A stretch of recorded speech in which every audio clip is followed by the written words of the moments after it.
I hope you're all well. Today I am going to be doing quite a requested video actually. It's something that I get asked quite a lot, and that is to talk about tips for solo parenting. So this could be whether you are a single mum, if your husband works away, maybe they work, I don't know, like in the city and they leave before the kids wake up and they come back after bedtime, or maybe they work away long term, for example if they're in the military, or maybe their job is just far away so they have to work away Monday to Friday. Whatever the situation is, these are just tips to help you cope. I've personally experienced like a mixture of all of those. So I was a single parent for about 6 months. Me and my husband separated. Before then he used to work away in London, so quite often he would get up and leave before the kids woke up, and then he would come back after bedtime, so I would be doing pretty much everything by myself during the week. And because he's a contractor, quite often he'll work quite far away as well. So I remember when Jasper was first born, he's 4 now, and I've also got Jensen who's almost 2. But yeah, when Jasper was a baby, Pete was up working in Manchester like 3 days a week. At the moment, he's actually away working in Jamaica for 3 months. So at the moment, I am solo parenting, which is what's kind of spurred me on to talk about this, because I feel like I've picked up a few little tips and hacks along the way.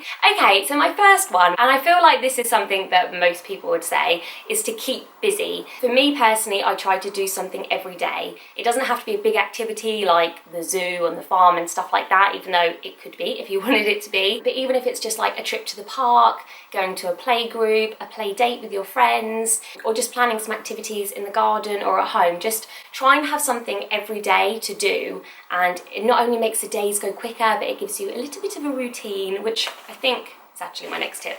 But yeah, I feel like for me, time drags when you haven't got anything to do, and you have children and no plans. They tend to get a little bit kind of miserable and agitated, and it's just good to get out of the house, keep busy, keep your mind off of things, be around other people and not just sat at home. Your situation could be that you have recently separated, divorced, broken up, and you're heartbroken and you can't stand the thought of just being in your house on your own, even with your kids. I've been there. Whatever the situation is, it's still just really good to keep busy and keep your mind occupied, and yeah, it can make the days pass by a lot quicker until you do get a little bit of a break, whether that's your husband coming home or your husband having the kids for the weekend so you can go off and do something. My next tip follows on from keeping busy, and that is to have a schedule, so both a weekly and a daily one. It doesn't have to be really strict and routine, but for me, I know that I go to the gym on a Monday morning, so both boys go in the creche and the kids club. On a Tuesday we sometimes do football lessons.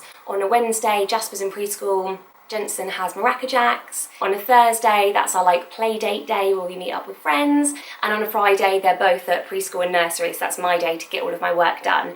And having that kind of weekly schedule, it just really helps me to kind of feel a bit more organised and in control, and it just breaks up the week a little bit, because I never want it to be that you're trying to make time go faster, because I always want to enjoy the moments, but it is just nice to fill the time. And then for having a daily schedule, just try and have kind of like benchmarks of the day, again just to kind of break it up a little bit. So for us, the only kind of set thing that we have is dinner at 5 o'clock. Dinner at 5 o'clock, bath time could be 5:30, 6, it depends how long it takes them to have dinner. But yeah, 5 o'clock dinner is kind of when the evening routine starts, and we start winding down, and it's something that we're working towards and then we're working down from as well. And yeah, every day I kind of, when I wake up or the night before, I like to have a little bit of a schedule. So I know, for example, right, we've got to leave the house at 10 to 9, Jasper's at preschool at 9, then it's straight to Maracajacks at 9:30 for Jensen, and then we've got to be at the gym at 11 for him to go in the creche, 11 till 12, then he'll have a nap, I'll do a couple of hours of work, and then we'll go and pick Jasper up at 4, and then the evening routine starts at 5. And a big tip for helping with this is to not only have a calendar, I live by my calendar. I've got one on my phone, I've got a paper one as well, and I sync them both, like I make sure that I type and write everything the same. Right, we are joined by this little grumpy one who refused to nap today. So as well as having a calendar, I would also say make lists. So whatever kind of top tips video I film, so whether it's like tips for being more organised, tips for being a morning person, tips for being more productive, tips for self-care, anything, I always say make lists. I absolutely love making lists. For me, in the evening, I like to make a list of things that I need to do the next day or that week, and then in the morning I can look at it and I have my clear goals, I know what I need to do, and it just stops you from feeling overwhelmed and a bit stressed. Sync it with your calendar as well, so you can decide which to-dos you're going to do on Monday and Tuesday and Wednesday, and just make it nice and manageable for you. And for me as well, like, there's nothing more satisfying than ticking off a to-do once I've done it, and it just gives me a real feeling of satisfaction and accomplishment, and yeah, it makes me realise that I can do things on my own. My next tip is to prepare for your day the night before. So whether that's packing the kids' lunch boxes, packing your changing bag, their preschool, nursery, school bag, even just like loading the dishwasher, because the last thing you want to do when you're on your own with the kids trying to do breakfast, you've all woken up late, your kids have woken up on the wrong side of the bed, and you go to get their bowls out for cereal in the morning and the dishwasher hasn't been done, everything's dirty, and you just get stressed, and that will just kind of ruin the rest of the day. So for me, we don't go upstairs to start the bedtime routine until the living room's tidy and all the toys are put away. I don't sit down to do my work in the evening until the kitchen is tidy, because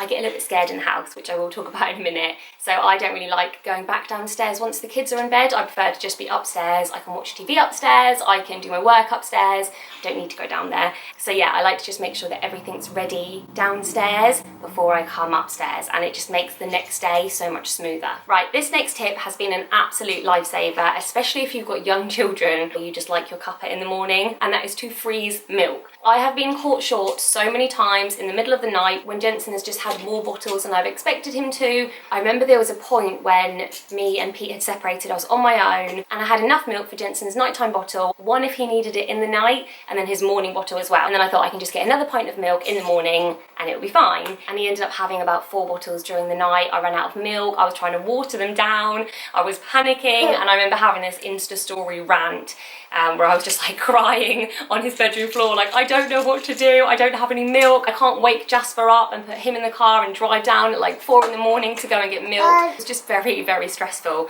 and loads of people commented and were like, freeze milk for next time. Obviously there was nothing anyone could do at the time, but they were like, for next time, have milk in your freezer. So I made sure that I went and bought a big thing of milk and put that in the freezer, ready for the next emergency. And another tip for running out of anything like that is to use Amazon Prime Now, I believe it's called, and you need to have an Amazon Prime account, which, do you pay for monthly? I think it is maybe like £10 a month. It's a service that you pay for so that you can get free next day delivery on like most of your orders through Amazon.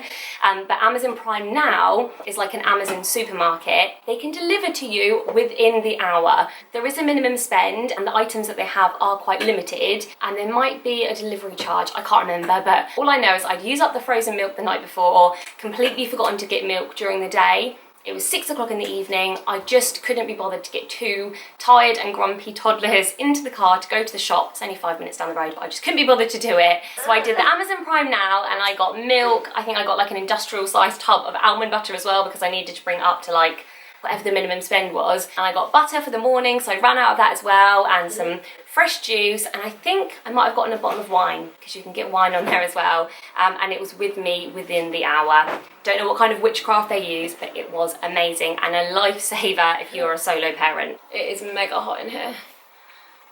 Okay. Right, my next tip is to make sure that you feel safe in your home. Other people might not need this, but I am a bit of a wuss. I'm definitely a scaredy cat, and for me, the middle of the night feeds where I have to go downstairs and make a bottle, my mind just goes crazy. Literally spend the whole time thinking, I don't know, like there's a guy with a screen mask hiding behind the kitchen door, and then in my head I'm thinking, no there isn't, Jess, it's absolutely fine, don't be silly, but in the back of my head I'm still thinking it, and I kind of deliberately try and think of other things like thinking about Love Island, or like the food shopping that I need to do the next day, or something just to distract myself, but it's always there. It's really weird. So yes, there are a few things that I do around the house just to make me feel a little bit more safe. The first one is that I triple check every single door. So when we go upstairs to do bath and bedtime and everything like that, I go around and make sure that all the doors are locked, and then usually I have to run downstairs to get like Jensen's bottle or something, so I check them all again. And then sometimes while I'm working I suddenly think, oh, did I do the dining room doors? So I go down and I check them all again. It seems a little bit crazy, but it just gives me that peace of mind when I go to bed. I also have a torch. I have one in my bedside drawer and I have one downstairs in the kitchen drawer, because I think if there was a power cut in the middle of the night, I would just freak out. It's good to know that I can get to a torch whether I'm upstairs or downstairs. Oh, I sleep with the downstairs hallway light on. I know it's a waste of electricity, but it just means that I can see if Jensen wakes up in the night. It's a silly thing, but it helps me. But yes, my next tip is to know your house. Know where the fuse box is, know things like what days the bins go out. And so if your partner is away, I should say partner, not husband, because I don't know who's watching this, but yeah, just know things like that. Like, I feel like it's good to know where your spare keys are, where the keys to the attic or the, you know, spare ones for the windows, and immersion heater, is that a thing? That's something that I need to find out. And yeah, just know things like that so that you feel safe and comfortable in any eventuality. Okay, next up, if you do have a partner that comes back in the evenings, weekends, anything like that, then make the most of the time that they are there. So if, for example, you know they're home at the weekends, obviously you want to enjoy time with them. Obviously they want to relax because they may have been at work all week, but just ask them, you know, could you just cut the grass, or could you just help me clear out the garage? Like, maybe just jobs that you haven't got round to doing, or ones that they prefer or are better at, or anything like that.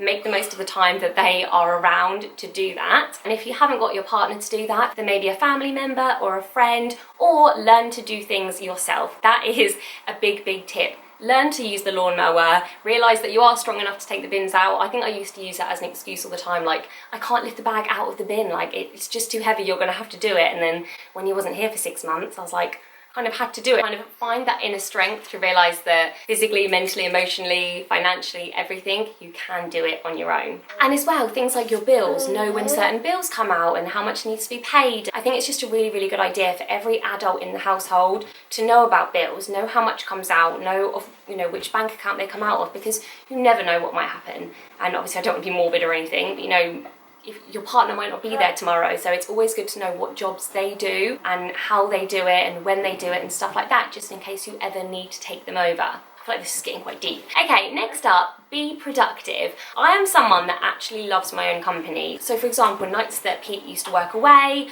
or the whole time that we were separated, I think friends of mine kind of not felt sorry for me, but just worried that I would be lonely and a little bit sad on my own. So I had so many offers for people to come over for like movie nights and pizza nights and stuff like that. And even though that was lovely, I actually loved nights on my own. Once the kids go to sleep, I love sitting at my desk doing work, laying in bed by myself and watching TV. I'm not someone that kind of needs to have people around me all the time. During the day it's different, and when Pete used to have the kids at the weekends, I'd find Saturday and Sunday daytimes really hard because I kind of felt like everyone was out with their families. But yeah, in the evenings I just loved putting the boys to bed and just being productive, so getting on with work, housework, being organised, like packaging things up that I needed to sell, or packing for like a weekend away, or just anything like that. Like I love having a to-do list, I love getting things done, and I love being productive. Right, my next tip is really, really important, and that is to speak to people. If you are feeling lonely or sad or down, whatever your situation is, if you can talk to your husband, talk to them.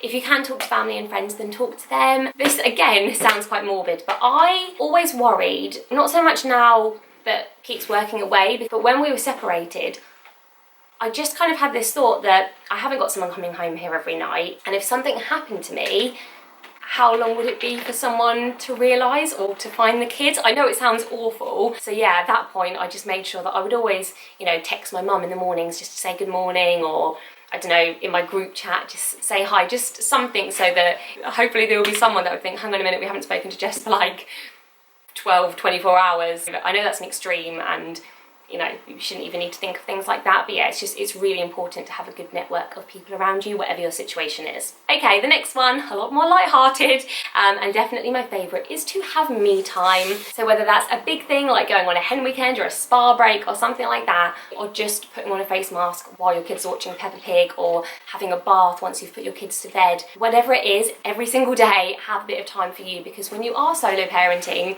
you are doing everything for everyone else. You haven't got someone else to do the bedtime routine. If you do the morning routine, you don't have that break, and it is full on. Next up, accept help. If your mum pops round and offers to take some of your washing home with her, say yes. If your dad offers to cut your grass, say yes, because solo parenting is a tough job. Whether your partner's going to be home that evening or not, it is a tough job, and it takes a village to raise a child. So if someone's going to offer you help, no matter how big or small, just accept it. And I know there are probably a lot of you who don't have any family living nearby, who don't really have any close friends. But if that's the case, then just try and find someone that you trust that can help you out with the children. So for example, maybe the teachers at your child's nursery or preschool. I think that's just great because you know that they know your children. Yeah, that's a really good option. And also there's an app called Bubble, I think, and you can search for different babysitters' profiles and you can look at reviews of them, and even if it's just having them to come round so that you can work for a couple of hours and have a bath for an hour while they sit and play with your kids downstairs, or so that you can go out and let your hair down and have a bit of time off, whatever it is, I think that's a really good service. So I'll try and find, I'm sure it's called Bubble. And finally, because the boys are being very, very noisy, this is what I get for trying to film when they're awake. In my defense, I did think that it would be nap time.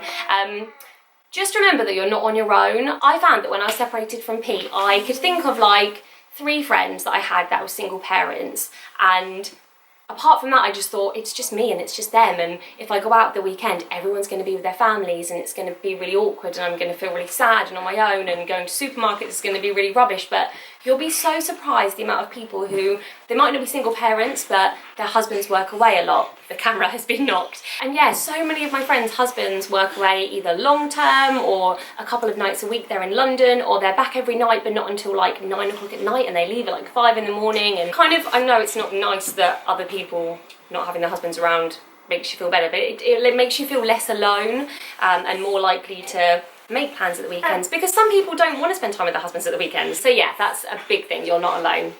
But yes, I'm aware that this video is getting very, very long, so I'm going to wrap it up now. I hope that you found this useful. If you've got any other tips, then please do leave them below. And if you found this useful, then definitely give it a big fat thumbs up. Subscribe if you haven't already, and I will see you next time. Thanks for watching. Bye!